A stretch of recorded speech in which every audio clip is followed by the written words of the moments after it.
Hello, welcome back to Laced with Literature. Your new favorite bookish podcast. I'm Emma. And I'm Lexi. And today we are talking about bookish hot takes. So I'm so excited for this one. I found some of the strangest hot takes, and we asked some of our friends. I asked some of my coworkers, our book club. So we have a list of hot takes. We're going to be reading them and then reacting to them. Yep. So the first one is audiobooks don't count as reading. Coming in hot. I obviously don't agree with this one because I think about 90% of my books this year were audiobooks. Yeah, I think that the people that think that audiobooks are not reading are people who are very single-minded and have never read a book in their life. Audiobooks are 100% reading. I will say, though, my favorite way to read is have an audiobook and have the physical book because I do like the act of like holding a physical book and like the feel of it and everything. And I do understand that like you don't get the same vibe if you're, listening. Mm-hmm. But some of us are busy. Like I don't have time to sit and like read all the time. And I get through a lot more books with the audiobooks. I drive a lot in the car, like all kinds of things, and I can just have my headphones on and listen to my audiobooks. So yeah, I think not everyone has the luxury of time to sit down and read a book. Most people have very busy and booked lives, if you will. So I think audiobooks are just a great way to be able to read even if you are busy, because like you said, anytime I'm in the car driving anywhere, I have like a 40-minute commute to work, so I spend that time listening to books usually. And that's like how I get a lot of my reading done also. I mean, do people make an argument about Kindle not being reading because you're not holding a physical book? Like, I don't know. I feel like the argument with audiobooks is that you're not looking at anything. Words. You're not reading anything. You're just listening. I don't agree with it. I still think it's dumb. Audiobooks count as reading, okay? Yes. Especially the graphic audios. Oh my gosh, y'all, if you have not listened to a graphic audio, you need to. They literally... It's like a movie in your mind, literally. You can just picture it so much more vividly. Yeah. The ACOTAR ones, unreal. I'm really excited because when I do decide to read Iron Flame and Fourth Wing, I know that they have graphic audios. Mm-hmm. I actually really haven't listened to the graphic audios because I read those, the physical copies. But I was wanting to listen to Throne of Glass because, we're reading that right now. And they actually haven't done a graphic audio for that yet. It says the release is I think in the spring of this year. So a graphic audio will be coming out. Well, I bought the whole Throne of Glass series audiobooks, and I'm going to I call it tandem reading whenever I do this, but I'll try to tandem read, basically listen to the audio and be reading the physical book as well at the same time. It just really helps me. I get really distracted, so it's like the only way I can I feel like sometimes audiobook or reading the physical book, I will read a whole chapter and be like, what did I just read? And have to go back and reread the whole thing. So that's one way to get it to lock in my mind and I don't immediately forget what I just read, which is tandem reading. Do you follow the girl on TikTok that does that, and she calls it immersive reading? No. She's immersive read with me for 1 hour, and she has this cute little cozy reading corner, and she sets her iPad up on the shelf and turns on the audiobook and a timer. I stumbled across her live stream the other day, actually. They're literally the cutest videos ever. Does she live it? I don't think I've seen a live, but she sits with her little reading setup with her headphones and listens to the audiobook and then reads the physical copy, and she posts them on TikTok, and they're the cutest things ever, and she calls it immersive reading. Okay, my favorite is immersive reading. I actually haven't done it. I don't know, whenever I'm listening to audiobooks, it's usually because I'm trying to do something else also. I always listen to them in the shower. I'm weird. I have I do that too. I have the Octobuddy on my phone. Everywhere that you can listen to it, I will. No, literally. Pretty much. I put the Octobuddy on my phone for the shower, and I stick it up in the shower so that I can hear it. I mean, when you came over, did you hear me pause my phone? I was listening to the audiobook. No, I didn't even notice. When I was unlocking the door, I'm walking around the house cleaning with the audiobook. I'll put it on the Alexa. I'm always listening. Yeah, my new thing, I have a new hobby. It's coloring. Yeah. I have been coloring because I got new markers for Christmas, so I like to listen to an audiobook while I color. It's just so relaxing and peaceful. Me out. So you have to get the bold and easy ones. Maybe. Yeah. You have to look up bold and easy. There's this one girl because there's less parts. Yeah, it's super simple. So that. it's not stressful coloring because the adult coloring books are way too stressful. They're too busy. I don't want any hobbies that cause me anxiety or stress, so you have to get the bold and easy coloring books. I felt that way about the anxiety bookshelves. I thought they would stress me out. Oh, same. Yeah, I don't think I could do that. Whenever I saw the one that you got for one of our friends, I was like, that's really, really cute and I love it in theory, but I feel like it would stress me out. That's why I didn't get myself one. Shein has knockoff anxiety bookshelves. They're adorable. They had popular books on them too. If I sat there and placed all of them and somebody shook it, I would be so mad. Yeah. Well, Courtney said that's who I got the gift for. Shout out to Courtney if you're watching this. Yay. Hey girl. When she opened it though, I was like, these actually have some like good popular books in them, so I feel like it could be like a little TBR shelf. She said that this would be good to get new TBR books for her. Mm-hmm. And I'm like, I don't need help with that. No, me neither. 2025 is booked. But that was really cute too. Yeah. Okay, we just talked for a very long time about audiobooks. They do count as reading, okay? Yes. That was a hot take. That was a very hot take. Next one I know that we defer on. Ooh. A little bit. Dog earing pages is criminal. Put me in jail. Put me in jail. Listen, do I think it's criminal? No. Like, I don't judge her for doing it, but I just can't. Like, it hurts my soul. Like, I can't do it. I honestly don't care what anyone else does with their own books. Whatever. That's how I feel about mostly all of these. But I cannot dog ear a page. Like, it bothers me. See, I am a dog earer until the day I die. What is a bookmark?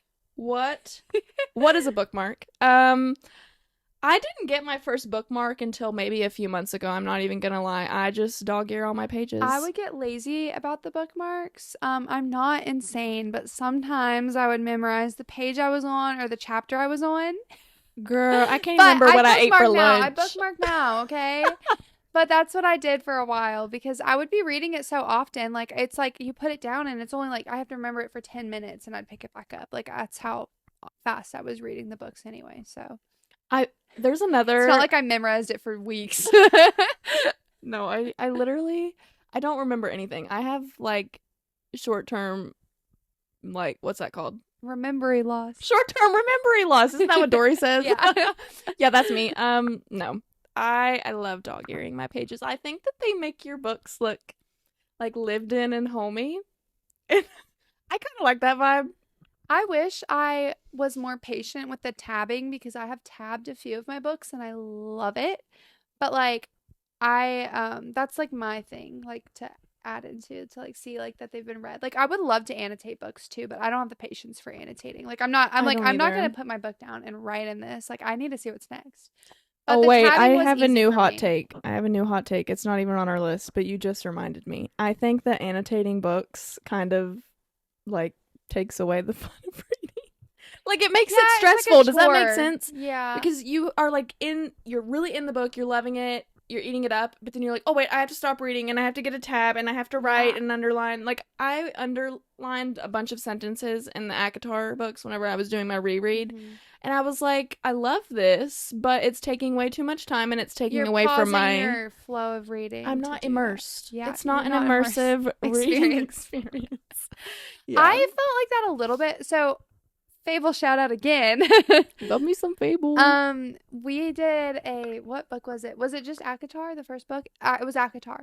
We did we made a little group, and so you can comment chapter by chapter, and like so you're not spoiling it for whoever else is reading with you, so you can comment chapter by chapter, and if you've read that chapter you can go look at the comments. Anyway, that I thought was gonna bother me with like same thing with annotating. Like I thought it was gonna bother me pausing and writing on that a lot, and it did a little bit, but then like when we got to Mist and Fury, so I didn't really do ACOTAR. Like, I didn't really annotate in there. But when we did Mist and Fury, I was like, I gotta text the besties about this and let them know what's happening. But I still don't think I could pick up a pen and write, like that. I don't know. But, like, the typing was good for me. I don't know. But I didn't do it for all the books. So yeah, so we're doing, you need to join, but we're also doing a Fable group for Throne of Glass. Me and Emma's going to join, and then another girl in our book club. Shout out to Lauren if you're watching. So me and Lauren have been doing Throne of Glass on Fable, and where was I going with this? I need to join it. I was going somewhere with this. Oh, okay. Writing. So I don't think it takes away from the experience on Fable, like stopping to make a comment, because I just like make comments organically. Like whenever I put my book down, like I might read for 30 minutes, and then me too. if I need to take a break and like go pee or something, then I shut the book, I'm done reading for the moment, and then I get on Fable and type out my comment or whatever. So I don't like stop mid-chapter and I'm like, oh, I need to add this to Fable. One thing I will do too, and I did do when we were doing that on Fable, is I was just like, okay, I wanted to say I remember this scene, and it was in chapter 30 or whatever, and then I'll just kind of remember what chapter it was in, and then later on I'll comment on it and remember what chapter to put it in. But sometimes I would forget, so I would just guess. But yeah, don't want to spoil it. Okay, so this kind of goes along with dog-earing the pages and writing in your book. It's no cracking spines. Shocker. I like my books to look loved and lived in and look like they've been read. So I crack the spines. Sometimes though, like whenever I am reading, the way I hold it, it just doesn't crack it. So like if I accidentally crack it, I'm like, okay, this book looks read. It looks well loved. But I don't intentionally crack the spine, if that makes sense. I don't like make it a point to like rip it. I don't hate people that crack spines. But again, I can't do it. So go on TikTok right now and go look up a video of how to relax a spine. That's what I do before I read. And you can read it like normal. No, I'm not sitting here reading my books at a 90-degree angle. That's criminal. But I will relax the spine, and then you can read it like a normal book, and the spine doesn't crack. So like I don't read any differently. It's just before I read, I'll relax the spine, and it's not that hard.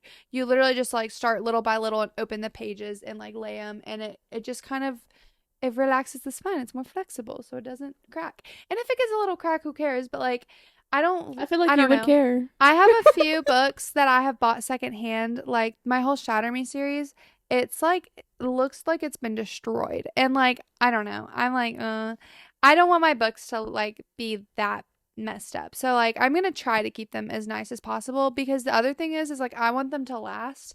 Like one day when my kids are old enough, one day I want them to read my books, have my experience, you know what I mean? Like, oh, I love that. And we have our book embossers. Yes, with our other things. So we got book embossers, and I was literally talking to Lexi. I was like, one day when these books aren't mine anymore, maybe I'm gone, maybe I just donate them. Like they're gonna be sitting somewhere, and someone's gonna open it, and it's gonna have from the library and like have our names in it. And I just thought that was so special. So that's the other thing. Like I want to keep them nice for future people to read them too. So okay, I love that. That's a really good point. I also make sure my books are in great shape. Like aside from the spine, my books are in pristine condition. My stepmom actually made me like a book sleeve, because I like take a book with me everywhere, like at work, because I read on my lunch break. So I put my Rory book. Gilmore. No, I literally do. So I put my book in the book sleeve so that like the corners of the book don't get like all crusty. But what you said about destroying books, I made the mistake of lending out one of my books to you gotta write a contract to somebody who is not a reader. Oh. And I got the book back literally destroyed. It looks awful, and I have it on my bookshelf. It is the only book on my bookshelf that looks destroyed, and it bothers me. Like I literally want to throw it away and get a new copy because it looks so bad. The other book on my shelf, the only other book on my shelf that is torn up, was the first book that got me into reading, the Selection series by Kiera Cass, and I got it from a little free library. So that one, I do like that it's kind of banged up. Like that one is special to me.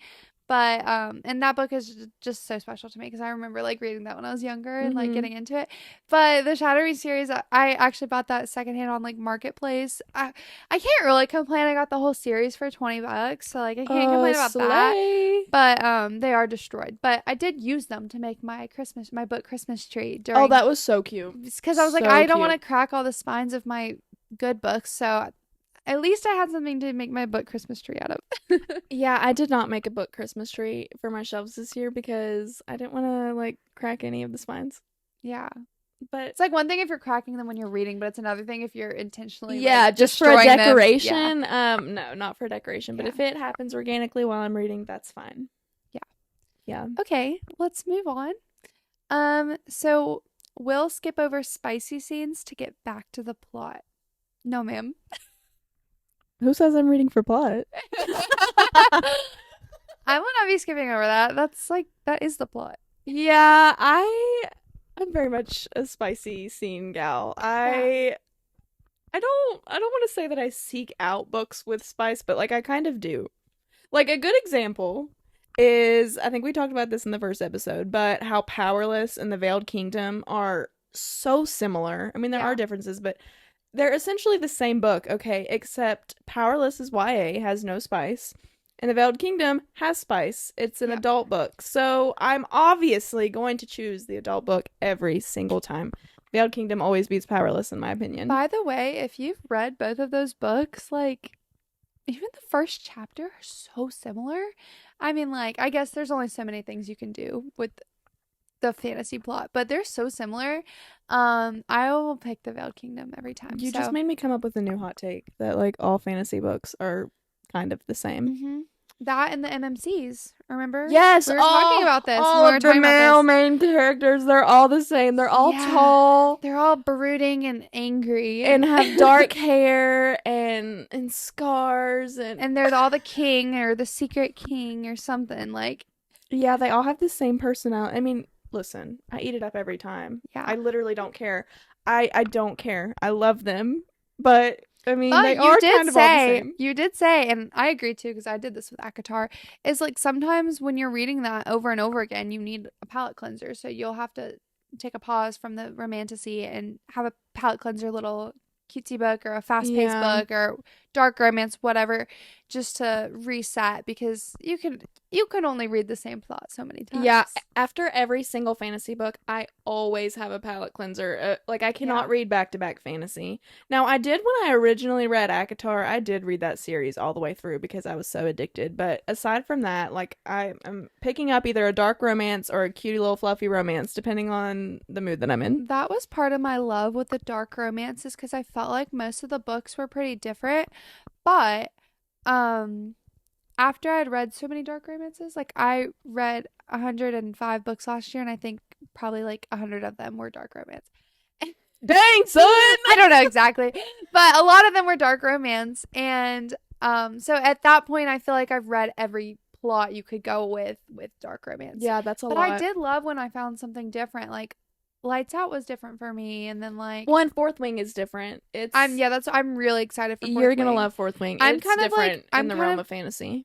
Trying, I don't know. I really want to pick up Fourth Wing right now. Like, part of me just wants to like read Fourth Wing, but I need to read the book club book, and I'm excited to read the book club book. But half the time, I'm gonna love it. Listen, let's be so for real. Half the time, only half of the people in our book club actually read the book. Like, it's mostly just like a night for us to get together and hang out.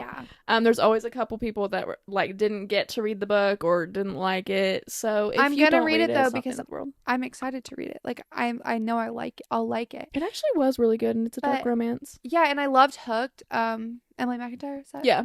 I love Hooked by Emily McIntyre, and so I know I'm gonna like Hexed. That's our book club pick for the month, by the way. Is Hexed by Emily McIntyre. I think we talked about that, but I also, when is our book club? It's like next weekend, so like I need to read it. You have 1 week exactly. Yeah, I'll get it done. But then I'm like, then I have to start throwing a glass. But I'm like, I really want to read Fourth Wing, and I'm before Onyx Storm comes out. I'm a chronic mood reader, and I'm gonna advocate for that. If you are in the mood for Fourth Wing, read Fourth Wing. Hexed is still gonna be a book forever, so you should just read Fourth Wing if that's what you want to do. Might spoil it, and I want to speak on it with you guys. I'll spoil Hexed. Yeah. Yeah, you're right. Okay, I'll read it. Just don't worry. I'll read it in like 2 days, and then I'll have the rest of the week to read Fourth Wing. Okay. Yeah. So there's that. Let's move on. It's okay to DNF a book. Period. I am an advocate for DNFing books. I don't know. I don't feel like this is a hot take. I just think it's personal preference. Yeah, you're right. I just feel like life is too short to make yourself read a book that you hate, and there are way too many good books out there. Like, just pick up a book that you like. Like, I'm not gonna force myself. I feel like I'm gonna get hate on this podcast. I 100% understand that, but like I have to see it through. Like I always finish the book.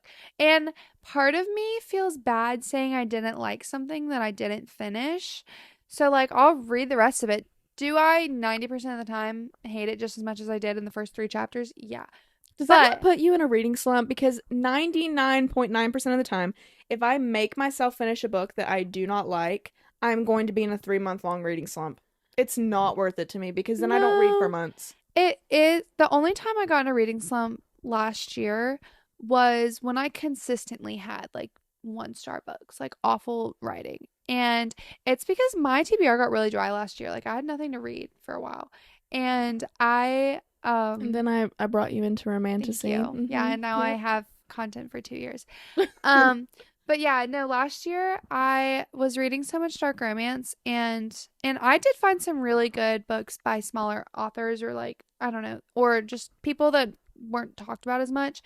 And I was consistently reading those. And I don't know, to me, I feel like most of the time you can tell like when someone hasn't been writing a lot or like hasn't been writing for a long time and their writing is like kind of juvenile and it's like kind of repetitive. It's giving Wattpad writing? Yeah, it's kind of repetitive. But then I think a lot of indie authors have amazing writing and I'm like, they deserve so much more credit. So like, I agree because I did find a lot of really good ones. Like, please do not get me wrong on that.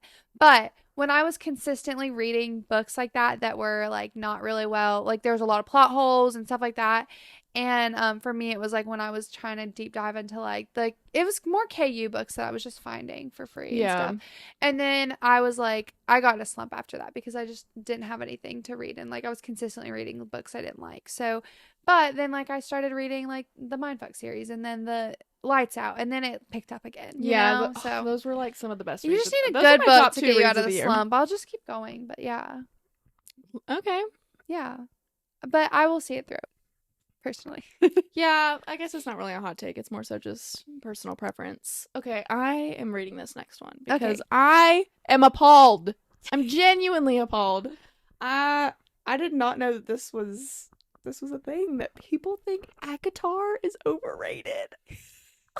Oh. Update on Lexi. Stab me in the chest, man. That's what that feels like. Oh. Update on Lexi. She got her ACOTAR tattoo, so you guys can't be saying anything bad. If you read ACOTAR and you don't like it, don't tell me. Do not tell me because it literally feels like a knife to the heart. Oh, I love it so much. Like, it's terrible. Oh, whatever. You loved it. No, I'm saying that's terrible that people say that.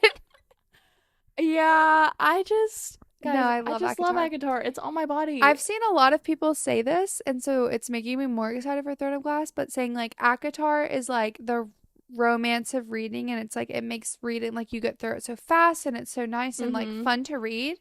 And then they say Throne of Glass is, like, art. And, like, it's really well written and really well placed. Everyone that I know that has read both series tells me, they're like, Lexi, Throne of Glass is better. And they're like, maybe you should wait to get your tattoo. And I'm like, I can just have one of each. She'll just add on. If I love Throne of Glass, I will just get a Throne of Glass tattoo as well. It's fine. It's literally fine because I'm still going to love ACOTAR.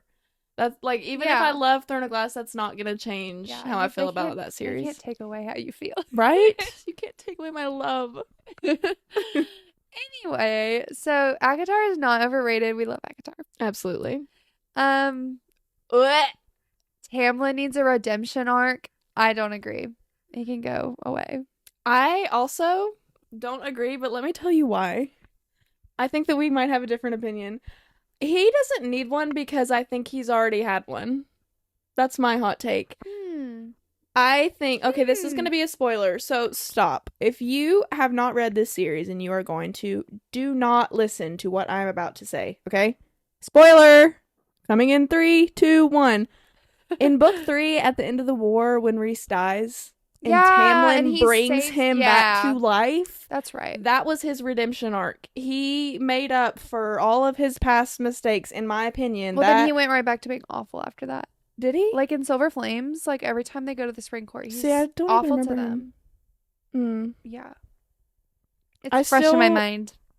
Well, yeah, I haven't read Silver Flames whatever. In a long time. Redemption, I just feel like he redeemed himself. Yeah, he saved Rhys. He saved Rhys, but we just need to be okay with him not being with Feyre. We don't need to talk about him anymore. He's just old news. Yeah, he really doesn't need... I don't think he needs one because, one, nobody really cares about tampon, okay? And then 2, he already kind of redeemed himself in my eyes, at least. Yeah. Yeah, I think it's fine. He just needs to be okay with her not being with him. Mm-hmm. And, like, he doesn't really need a redemption. Like, they're not together, and we need to all be okay with that. And I think that's where it needs to be. Yep. Spoilers over. You can resume watching here. Okay. This one we kind of differ on, kind of don't. I judge a book by its cover. So I think that if I'm at the bookstore, I do judge a book by its cover. Mm-hmm. But if I like discover a book through like TikTok or something, like based on something, like somebody's trying to sell the book, they're like, yeah, I'm convincing you to read this book based on like the first line or one sentence or whatever. Or like if I have just read the back of the book first, like then the cover doesn't matter to me. Like, does that make sense? Yeah. But if I'm just going into it blind, the cover does matter. That's how I feel. So I have some thoughts on this. First of all, yes, like I do judge books on its cover. I won't buy a book based on its cover. I will read it on my Kindle, but I'm not going to buy it. And then there's certain books that the cover, and if they're BookTok popular, overhyped or whatever, I just refuse to read it. Like, hot take, I will not read Icebreaker because I just feel like it's been way too talked about. Like, it just icks me out. Like, I don't want to read it for whatever reason. Like, I just feel like it's too popular and I hate the cover. Like, I will not read a book with people on it. That's my other thing. That's a good point. A naked man on the cover, ew, burn it. I don't want it on my shelf. No. I'm not reading it. Yeah. Actually, I forget who the author was, but there's I think there's more than one actually, but there's a few authors that will do like discrete covers of whatever. Yes, like Sarah Kate. Yes, for the nice. Salacious Players Club series, the OG ones have the shirtless men on them, and like I'm sorry, I just don't want that on my bookshelf. And so also the Mindfuck series, it's not that smutty, and all of the covers are like really nasty, like. I don't know, like, the book is, like, there's a lot of plot in that book that's not about their romance or whatever. The covers do not match those books at all. So we both got the OG cover with, like, the 1 in 5 books all in it. It's like the hand holding the apple with the and that's a lot better. But for whatever reason, the covers of each individual book are awful. Like, yeah. I like to post on my story, like, a template of what I read each month. So, like people think Lexi is reading something weird. Oh, my gosh. No, literally. I mean, so, like, yeah, we're reading smut, but it's not that. Yeah. So, I was really struggling on, like, do I include these books on my monthly wrap-up? Because my family, they're going to be seeing these covers. But, like, with the Salacious Players Club, I always do the discrete covers. That's the one I do and put on my stories for my reading wrap-up. Because, like, y'all don't need to be knowing what I'm reading, okay? You just don't need to be knowing. Anyway, yeah. But I do judge a book by its cover. And the other thing, I have read every single book by Penelope Douglas. Her writing is so good. I've not read a single book by her. I have to get you on some things. But, like, no, it's not my favorite book of hers, but Punk 57, I refused to buy the book for so long because I hate the cover. Like, sometimes I just don't like the cover art. And I hated that cover. Ended up audiobooking that, and then I actually went and bought the book because I liked it a lot. Like, it's not my favorite book of hers, but I did like it enough to go buy the book. Sometimes I look for like an alternative cover, like yeah, I've been like the lazy. UK covers. UK usually has some really beautiful covers because I get like exclusive editions, and so sometimes if I don't like a book, then I'll look and see if the UK cover is cuter, and then I'll get that instead. The Once Upon a Broken Heart series, those are the most beautiful books I own. The Carnival, is that how you say it? Carnival. It's Carval. Carval. I haven't read it. But Carval, those books that you got for who did you have? Courtney? Yes. Those books that you got for Courtney, for our Secret Santa were so beautiful, and like I want to go buy them now. And every time I see them in the bookstore, I'm like, why this spine? Like I love the old one. Like that was so Yeah, I pretty. don't know if that was the OG or what, because I just got those from Amazon. They're like the I'm gonna go covers that buy are them. more Just carnival themed, so the spines are they're like giving carnival. striped or something. Like I don't know. They have a cool pattern on them, but I'm like, they're way prettier, and I would love those on my shelf. Like I'm gonna go buy them. Mm-hmm. Um, But yeah, and then the other thing I've done was the whole Throne of Glass series. When I decided I was gonna put bookshelves up, my house is pretty small, so I had to put them in my dining room.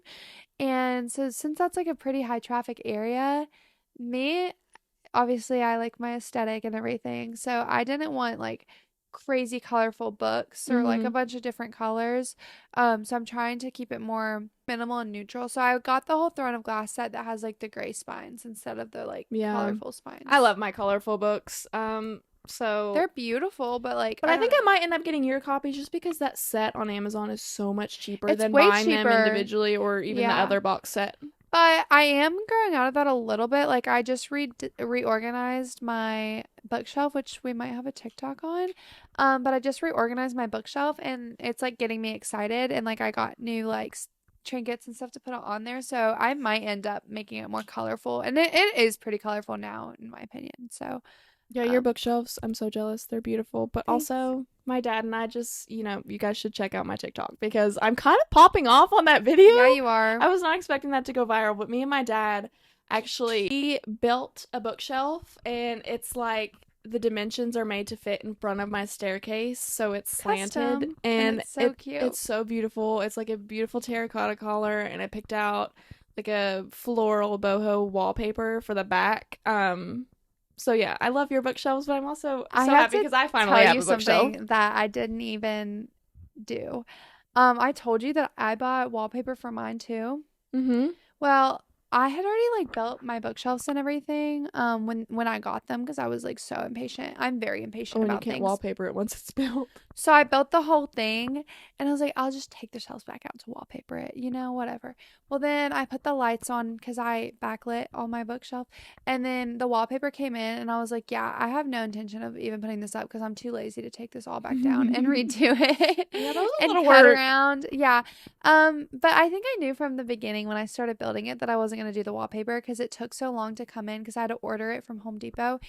And also, it wasn't like peel and stick. Like I would have had to figure out how to do it.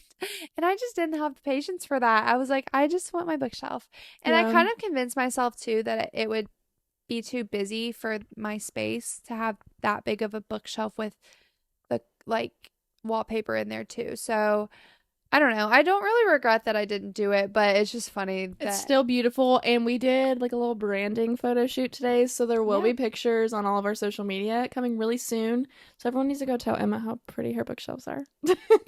Shout out to my sister for doing our photo shoot. She's an Olivia. angel. Thanks, Liv. Yeah, we were like, can you try from this angle or do it this way? She's probably so frustrated with us. But so I was thank you, Olivia. Yeah. I was like, we need more. So anyway, next one. I added this next one. So this is not, well, I'll elaborate. Let me just say the hot take first. It is that Colleen Hoover books slay. Because I think most people hate them. So it's a hot take to say that you like Colleen Hoover. I think they get too much hate. I think they get too much hate also. I don't think they're bad. I think that they get people into reading. That's literally what got me back into reading as an adult was a Colleen Hoover book. It was Verity. So I always will have a special I certainly place. read all of them or most of them. But yeah, I think they get way too much hate. Do I think they're the best books out there? No. But I don't think they're bad, and I think they're easy to read. And they're also not smutty. So for somebody who does not want to read that, I feel like she has some really interesting plots. That might be a hot take. I loved Hopeless. Verity is my favorite. I loved Verity. Like, it made me, like, sick, and, like, I loved it. Like, the whole, I don't know, the twists in that. Like, I really loved that book, and I still like that book. Yeah, I think she gets way too much hate. I mean, like, I think there's plenty of other authors that I don't know. Like, there's plenty of other authors out there that no one hates on that have similar writing to Colleen Hoover that, like, Yeah, and I don't know. why are we hating on simple, easy to read writing? That's like something that I Yeah. actively seek out in I don't books. I know. want to be able to get through it quickly. Maybe people think they're too predictable or something, but like, I don't know. I'm not, that's another thing about me. Like, I don't try to guess things in books before I get there. Oh, I don't either. I stay clueless. Yeah, I get to the end, I'm like, I whoa! like the journey. Yeah, like I'm not gonna try to guess what happens or the plot twist. Like, actually, I think it's criminal. Like, same thing with movies. If you're watching a movie and someone guesses what happens at the end when you're like 10 minutes in, I'm like, At my husband, Colton.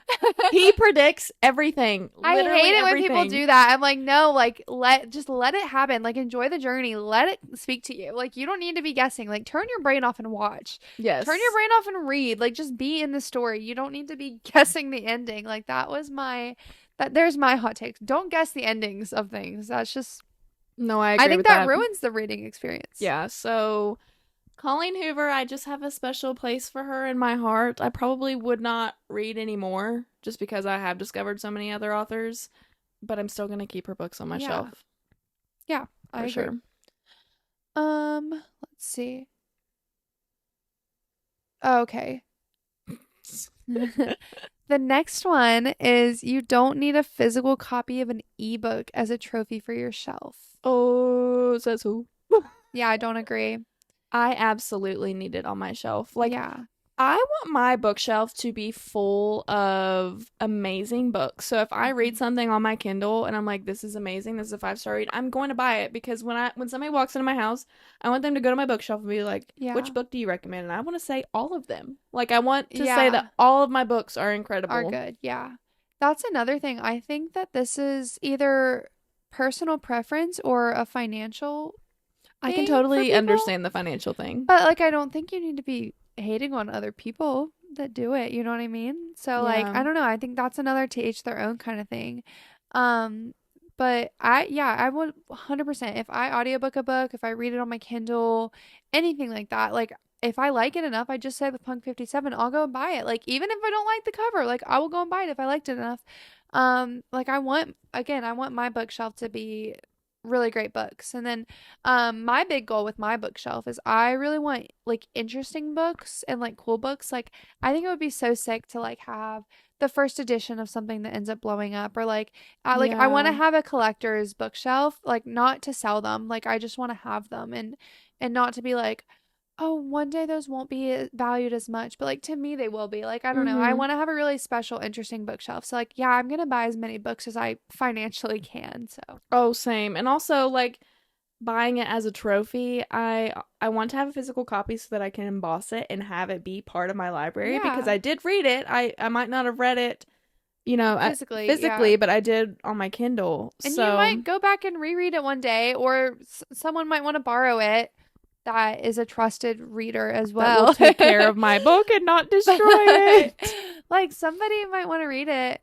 And like, I love, like, I always offer you and everyone in book club to borrow my books and share them and everything. So yeah, because we all take great care of our books. So I could trust all of you guys with any of my books.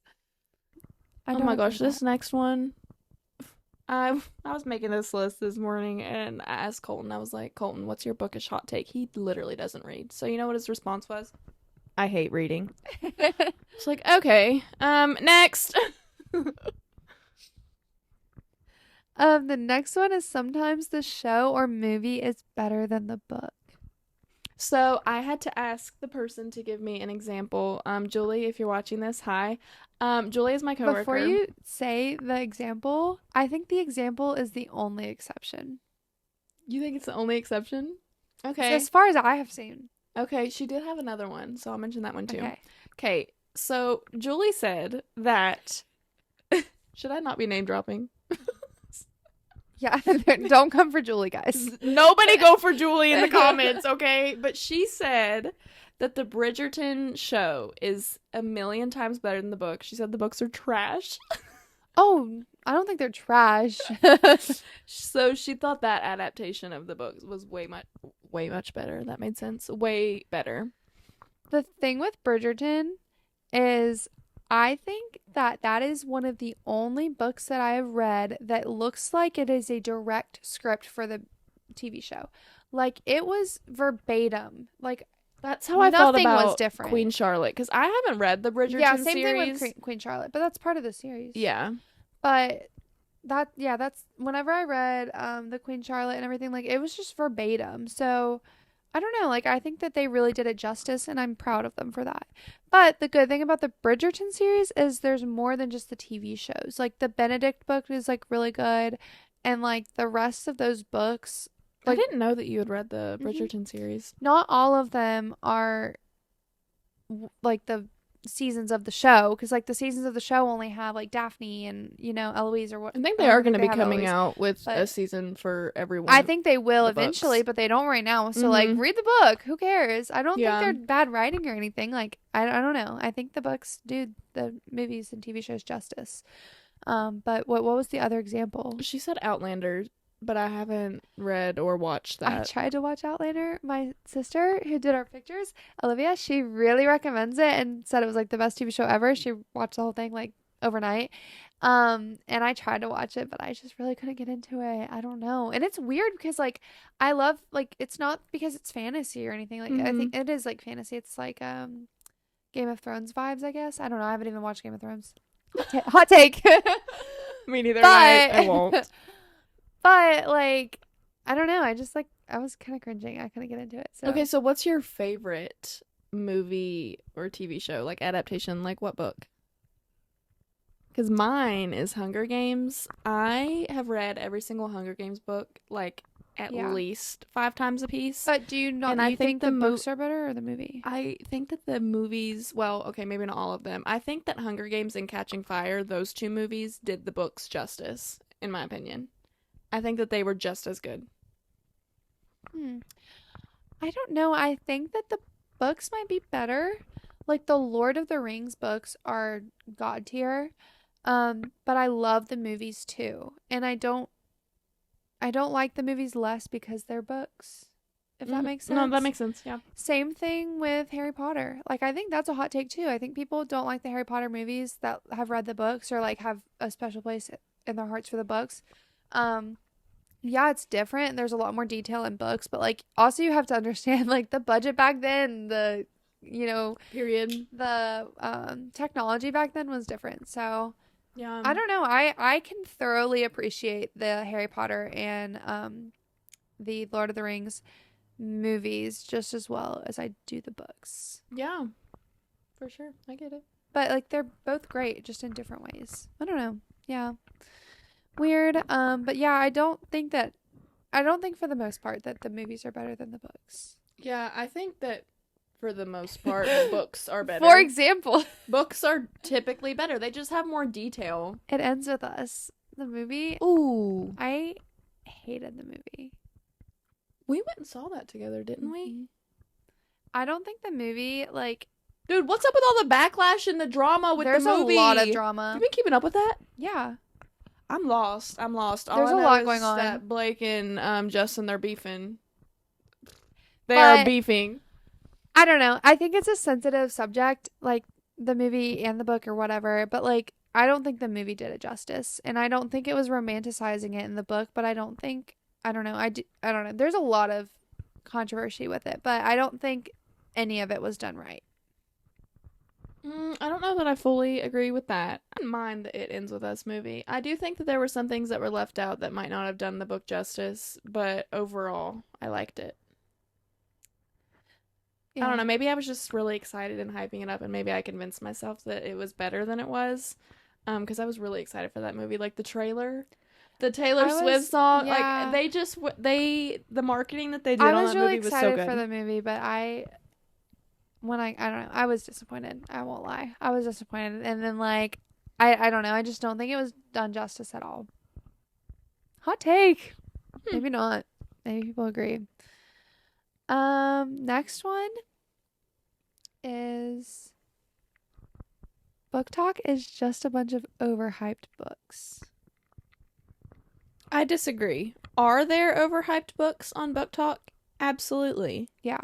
But I think that also the term overhyped is just an opinion also, like, to each their own.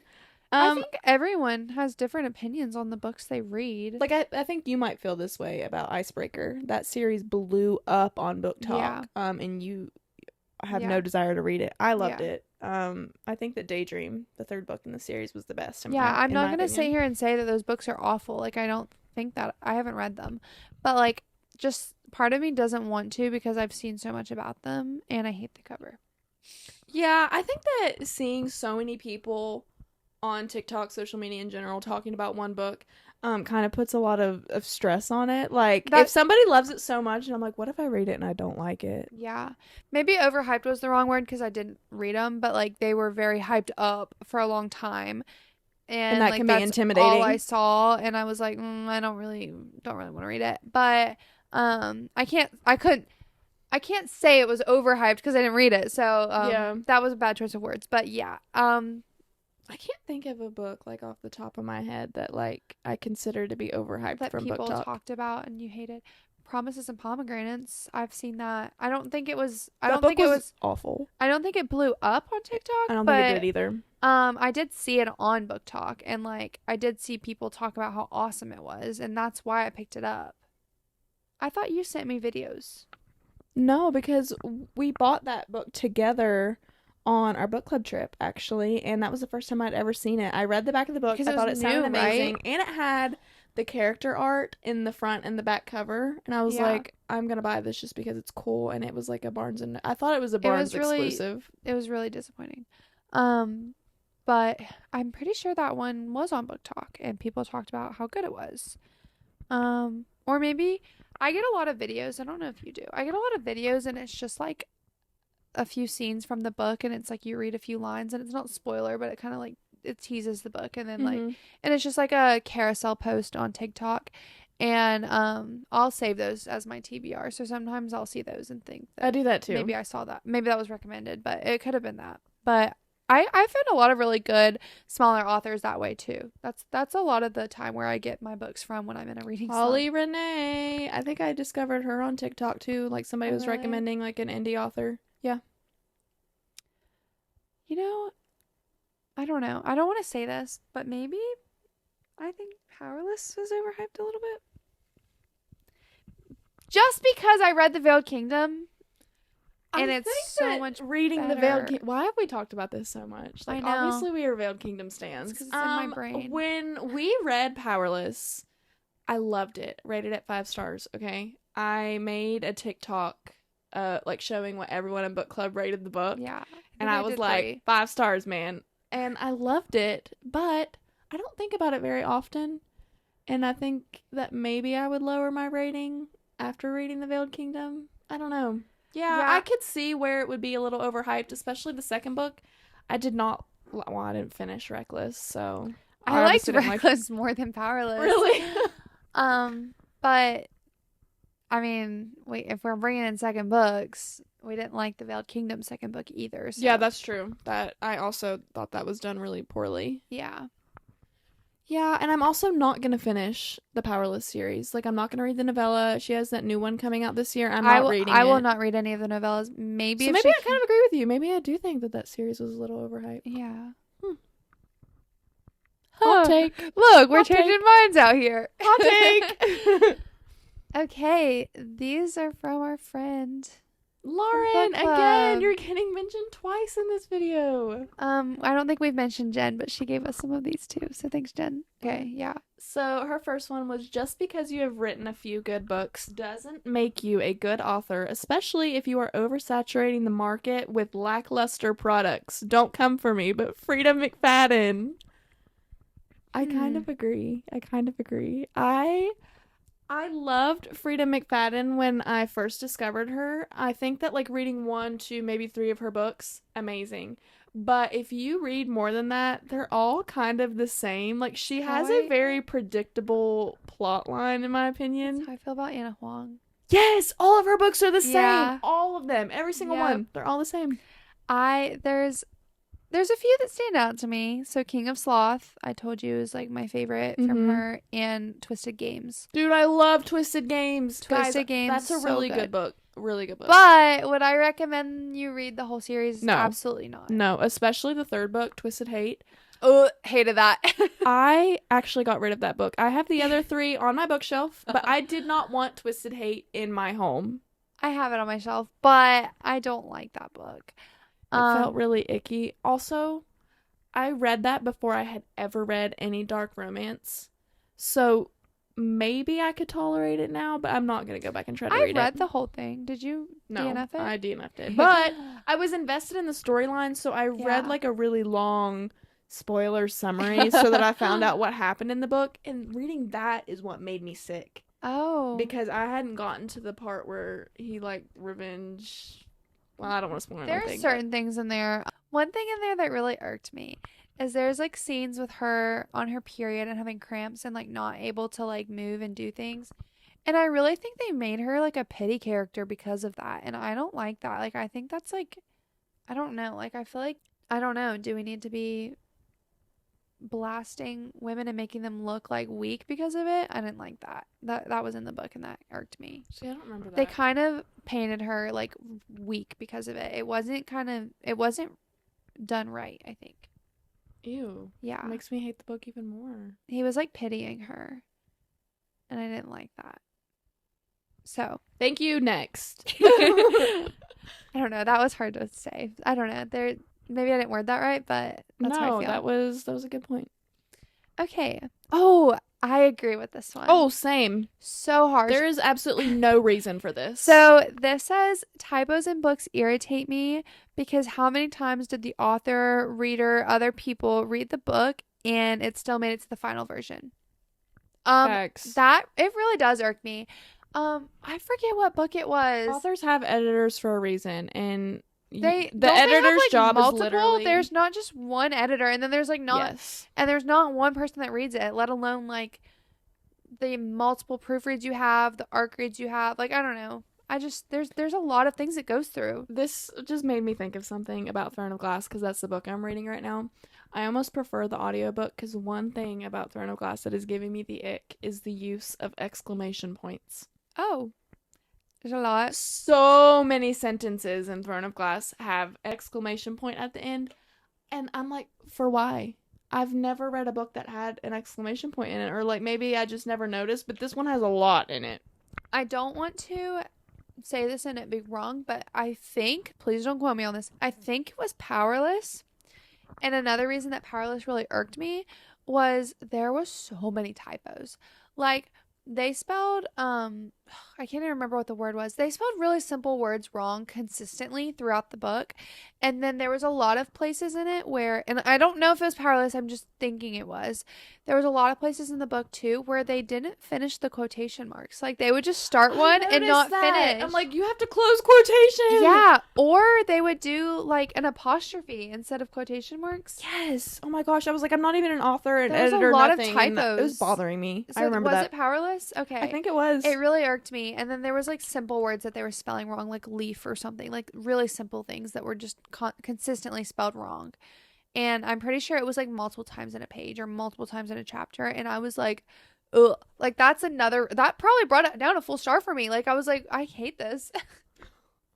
Wow. Yeah. There's really no excuse for typos in books, in my opinion. I mean, I could see it in like an indie author that maybe is just now like getting doesn't started, have the funding for a doesn't big old have team. an editor. Yeah, like I can understand that, but like a well-established author who's receiving a lot of hype, no typos. Hype and criticism, like you're getting the criticism, you know? Yeah, for sure. That's crazy. And especially as someone who's, I mean, like I'm not the best with grammar. I'm not an editor. Like, if I'm noticing it and your editor isn't, like, that's crazy. Facts. That's your job. Okay, next one. Not every book needs a twist if it's a good journey to get there. I wholeheartedly agree with this. Yeah. Sometimes, like, just a good, wholesome, fluffy romance, like, we don't really need a twist. Yeah, like, you don't need to find out that, you know, he impregnated someone else. Yes. Yeah, like, sometimes it's just, you don't need it. I agree. I love how she worded it. It's just a good journey to get there. Yeah. That's perfect. You know, that's what the book is about. It's the journey. Yeah. Like, I don't know. Like, I mean, I love a good twist, but I don't think every book needs to have one to be a good book. Yeah. Sometimes it's okay to have a simple book, simple read. Yeah. Yeah. Well, are we on our last one? Last one. And so this one is, there is such a thing as too much foreshadowing, especially if it makes me guess the twist or ending in the first few chapters. I agree with this. I agree, but it's also something I'm not sure if I've experienced. Do you think you've read a book with foreshadowing like that? I cannot think of one off the top of my head, but I'm thinking if I was reading a book and I just started it and immediately was able to guess something, then to me that's too much foreshadowing. Yeah. But I mean, I agree with the statement. I just don't think I've too. experienced it. Oh my gosh, I just thought of something, but I really can't share it because it's a Throne of Glass spoiler and you haven't really even started it yet. So I'm not going to tell what it is, but as soon as I started reading Throne of Glass, I had a major realization about the female main character. And it wasn't because of the author. Like, Sarah J. Maas did not include too much foreshadowing. It was literally BookTok. Oh. I just made a connection just from things that I've seen, and I was like, I did that know with something. ACOTAR. I know this. I knew that. This might be a spoiler for people. I knew that they were going to have a baby. I'll just say they. I knew there was going to be a baby, you know, stuff like you that. did know that really early on. There was a few things that I kind of knew. That's just from, like, artwork and things, probably, where you saw a artwork, baby in the fan artwork. art, just book talk, people talking. Yeah, ACOTAR was a little spoiled for me, but that's also because it's all over BookTok, so. Also, I feel like, well, I guess that is kind of. But it's not overhyped. Facts. I do think that that's not a huge plot, at least until the end. No, I wasn't bothered by it. It didn't take away from the story. I think that the spoiler that I know about Throne of Glass, I mean, obviously I haven't read the whole series, but I think it's a pretty big spoiler. At least Lauren kind of said it was whenever I asked her to confirm it. I was also going to add to this is one thing that I think is really funny about this, the foreshadowing statement, is I have a comment on a TikTok blowing up right now, and it was talking about in ACOTAR with Feyre's riddle. I'll just say that. And my comment was like, it's the fact that I didn't even consider solving the riddle. Like, oh, me neither. I never even said in my head, oh, I'll figure it out later. Like, no, nothing. I just like she said the riddle, and I was like, cool. Like, kept reading, you know, like I didn't think a thing about it, you know.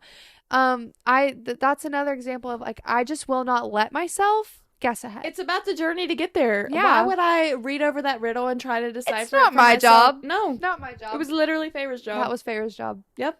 No, I wholeheartedly agree. That's a good example. I like that. Yeah. So. I also gave no thought to the riddle. I was like, a lot of the other comments on that video were saying like, oh, I guessed it immediately, or I couldn't guess it. I was sitting there thinking, and I was like, I didn't even consider solving it.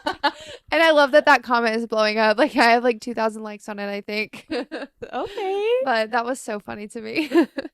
That is funny. Yeah, I think that's our last hot take. So this is a little bit of a longer episode today. I'm so proud of us. We were like watching back the first episode, and we were like, we need to like talk more and elaborate more. It's literally a podcast. Like, people are listening to hear us talk, so it's okay to like go on a rant and yap. Yeah, it's okay. Literally what a podcast is. We love to yap. We were trying to keep ourselves on track, but this is us going down our rabbit trails. So yeah, this one was so fun. This was really fun. I love talking about bookish hot takes. Yeah, if there's anything else that we need to talk about, or if anyone has suggestions, you can let us know.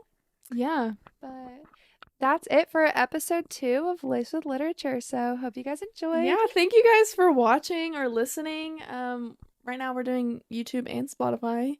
And I am loving the feature on Spotify. If you do not know this, you can watch it, like watch the video on Spotify. You can like flip back and forth between just audio or audio and video. Yeah, so you have the option, which is really cool. So if you're listening in the car or cleaning or doing something, you can, you know, just listen, or you can click on it and watch the video. So that was really cool when we figured that out. So yes, we're new to this whole podcast thing, but it's really fun. Yeah, I'm loving it. So thank you everyone for watching. Yep, thank you guys. For listening. Bye. Bye.